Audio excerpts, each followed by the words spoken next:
Assalamualaikum warahmatullahi wabarakatuh. Alhamdulillahirabbil alamin. Wassalatu wassalamu ala asyrafil anbiya'i wal mursalin wa ala alihi wa sahbihi ajma'in. Pada kesempatan kali ini, saya Al-Qadar Jais, mahasiswa STAI Nusantara Banda Aceh, prodi PAI, Pendidikan Agama Islam. Video ini saya buat dalam rangka untuk memenuhi tugas ujian tengah semester mata kuliah Pendidikan Karakter. Baiklah, soal yang pertama, jelaskan mengapa pendidikan karakter menjadi penting di perguruan tinggi, terlebih di era modern sekarang ini. Kalau berbicara tentang soal karakter ialah ciri khas dari setiap individu insan yang berkenaan tentang jati dirinya. Juga merupakan kualitas kualitas dari cara dia berpikir atau cara dia berperilaku, bersikap dan perbuatan lahiriahnya. Kalau pendidikan karakter ini mengapa dia penting di perguruan tinggi di zaman modern sekarang ini, itu ada banyak alasannya. Salah satunya, pendidikan karakter merupakan upaya untuk mengarahkan dan menumbuhkan nilai-nilai kepribadian yang lebih baik daripada setiap manusia, terutamanya mahasiswa di perguruan tinggi ya. Sehingga mereka memiliki akhlak, moral dan etika yang baik untuk masa depannya. Kemudian sebenarnya pendidikan karakter ini bukan penting di perguruan tinggi saja, tapi di segala hal yang mencakup sistem belajar dan mengajar. Karena tujuan pendidikan karakter ini pada dasarnya adalah untuk mendorong lahirnya manusia yang baik, kan? Yang memiliki kepribadian yang menarik, beretika yang baik, jujur, cerdas dan lain sebagainya, sifat-sifat yang baik-baik. Dalam konteks perguruan tinggi, pendidikan karakter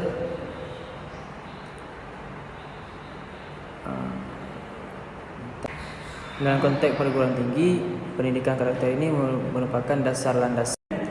Dalam konteks perguruan tinggi, pendidikan karakter ini menjadi dasar landasan yang sangat penting, dikarenakan dengan adanya pendidikan karakter di dalam perguruan tinggi, maka akan membantu mahasiswa untuk tumbuh dan berkembang menjadi individu yang memiliki karakter yang baik, yang mana nantinya akan menjadi aset yang sangat penting bagi masyarakat dan berguna bagi bangsa dan masyarakat juga.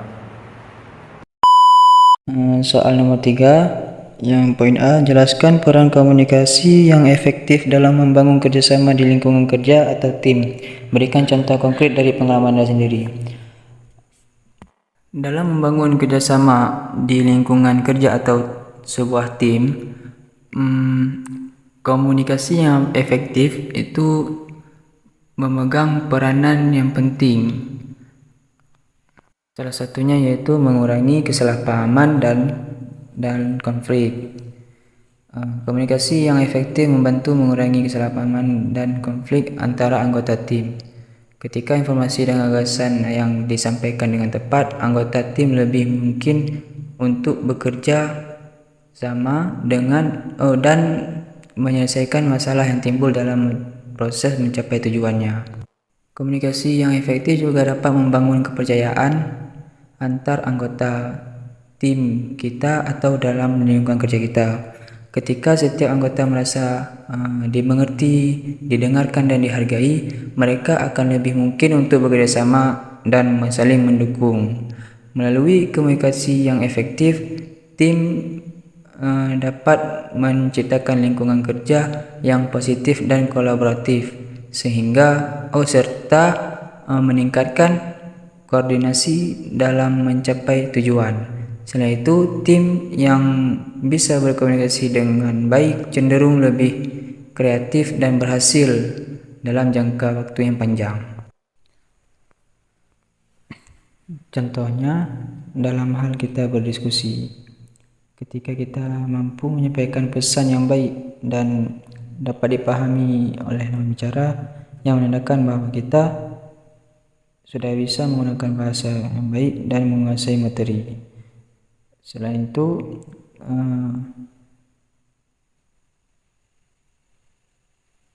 dalam hal kita mengutarakan pendapat itu kita harus menggunakan bahasa yang baik juga yang dapat dan juga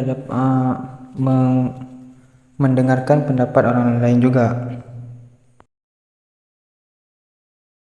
Kemudian soal yang kedua di nomor 3 masih, bagaimana Anda akan menangani situasi di mana ada konflik komunikasi yang menghambat kerjasama tim. Berikan strategi yang dapat digunakan untuk mengatasi masalah tersebut. Untuk menangani situasi di mana ada konflik komunikasi yang menghambat kerjasama sebuah tim, kita dapat menerapkan beberapa strategi. Seperti kita harus mendengarkan dan memahami setiap pihak yang terlibat dalam konflik tersebut dengan sepenuh hati. Cobalah kita memahami perasaan dan kebutuhan mereka. Jangan langsung kita mengambil kesimpulan atau menilai orang, tapi berikan kesempatan bagi setiap orang tersebut untuk menyampaikan pendapatnya.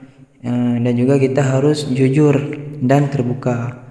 Komunikasikan perasaan dan pemikiran kita dengan cara yang jujur dan terbuka, tanpa menuduh atau mengkritik orang lain.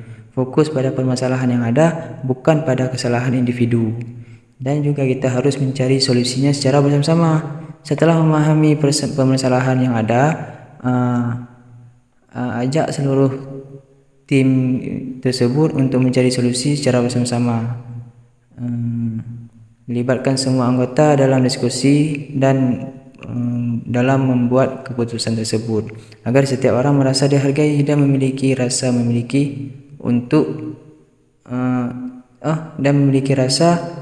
terhadap solusi yang ditemukan tersebut. Dan kemudian kita juga harus fokus pada tujuan yang bersama. Ingatkan kawan-kawan kita dalam satu tim tersebut bahwa tujuan dan visi yang dicapai itu secara bersama-sama, sehingga perhatian dapat kembali terfokus pada hal yang esensial, bukan sekadar konflik atau masalah yang terjadi.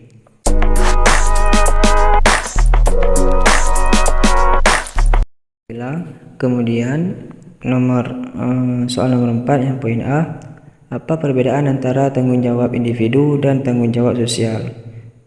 Tanggung jawab individu dan sosial ini merupakan dua konsep yang sangat berbeda dalam konteks bagaimana seseorang dapat bertanggung jawab atas tindakan, perilaku, keputusan, dan konsekuensi yang mereka miliki dalam kehidupan pribadi ataupun masyarakat. Cuma bedanya kalau tanggung jawab individu itu tanggung jawab yang berupa hal-hal yang individu yang pribadinya, dan kalau yang sosial berarti tanggung jawab ke sesamanya. Tanggung jawab individu merupakan kewajiban seseorang untuk mengambil keputusan atau mengambil tindakan dalam membuat keputusan yang bijaksana, serta dapat menanggung konsekuensi dari tindakan atau keputusan tersebut dalam kehidupan sehari-hari atau kehidupan pribadi mereka. Contohnya dalam menjaga kesehatan, habis itu menghormati hak orang lain. Sedangkan tanggung jawab sosial adalah kewajiban yang dimiliki oleh setiap individu atau sebuah organisasi untuk berkontribusi pada kesejahteraan masyarakat secara seluruhan. Tanggung jawab sosial ini melibatkan pemikiran tentang bagaimana tindakan dan keputusan seseorang atau sebuah organisasi dapat memengaruhi masyarakat, termasuk itu lingkungan, ekonomi, dan kehidupan dalam sosial masyarakat. Kemudian soal yang poin kedua di nomor B, nomor 4, bagaimana disiplin dapat membantu Anda dalam mencapai tujuan pribadi dan profesional. Berikan contoh bagaimana Anda menggunakan disiplin dalam mengelola waktu dan tanggung jawab Anda. Disiplin adalah kunci sangat penting untuk mencapai tujuan pribadi dan profesional. Karena dengan disiplin kita dapat terbantu untuk tetap fokus, konsisten, dan dapat menjaga komitmen terhadap tujuan yang telah kita tetapkan. Sebagai contoh, cara untuk kita agar disiplin dalam mengelolakan waktu dan tanggung jawab, salah satunya yaitu kita dapat menetapkan jadwal harian. Kita buat jadwal aktivitas per hari kita. Dengan menerapkan disiplin dalam pengelolaan waktu dan tanggung jawab, maka akan membantu kita dalam mencapai tujuan pribadi dan profesional yang lebih cepat dan efisien. Karena kunci dari kesuksesan dalam mencapai sebuah tujuan adalah kita harus berkomitmen untuk menjalani disiplin dalam kehidupan sehari-hari.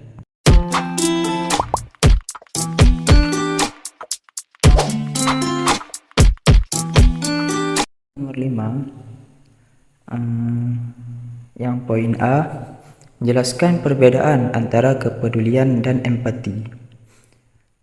Kepedulian dan empati ini merupakan dua konsep yang terkait dengan cara bagaimana cara kita meresapi dan merespon perasaan orang lain.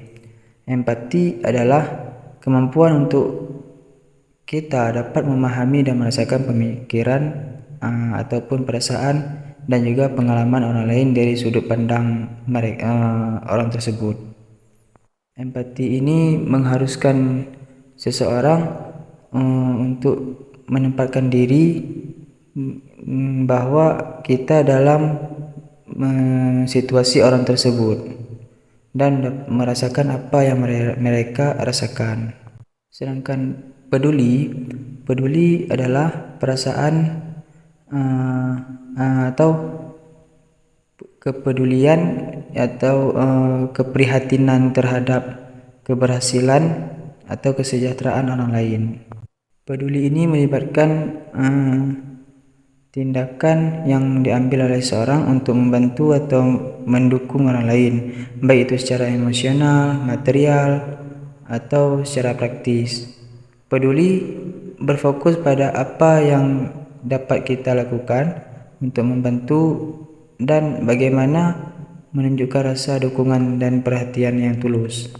Perbedaan utama antara peduli dan empati adalah bahwa kalau empati itu merupakan kemampuan untuk merasakan dan memahami pengalaman emosional orang lain. Sedangkan peduli lebih ke mengenai tindakan yang nyata yang diambil untuk mendukung dan membantu orang lain. Soal yang terakhir yaitu bagaimana Anda dapat menunjukkan kepedulian dan empati dalam situasi di mana seseorang sedang menghadapi kesulitan atau ketidakberuntungan. Berikan contoh konkret dari pengalaman pribadi Anda.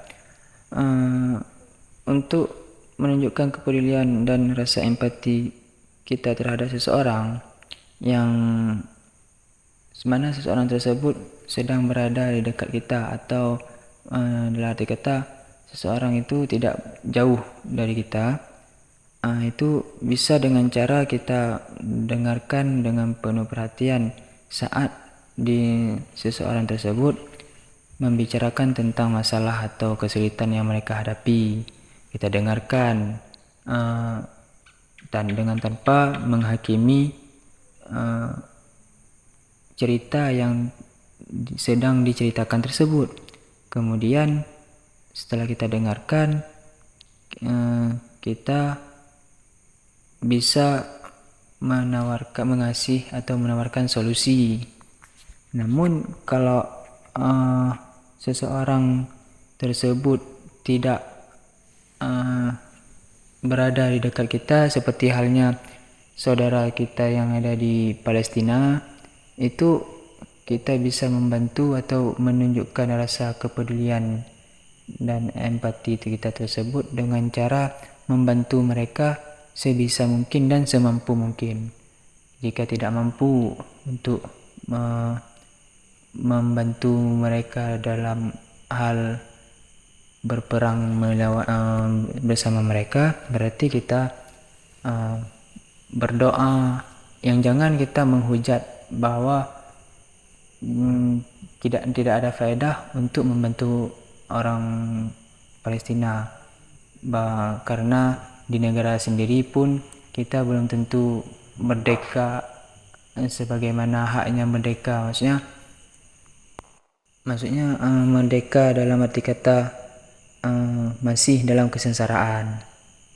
Namun kita dengan menunjukkan rasa kepedulian dan empati tersebut dengan cara misal kita bantu mereka dengan menggalang dana untuk keperluan-keperluan mereka, ataupun kita mengirim doa. Mungkin hanya inilah yang dapat saya jawab dari pertanyaan-pertanyaan tersebut yang telah. Sekian dan terima kasih.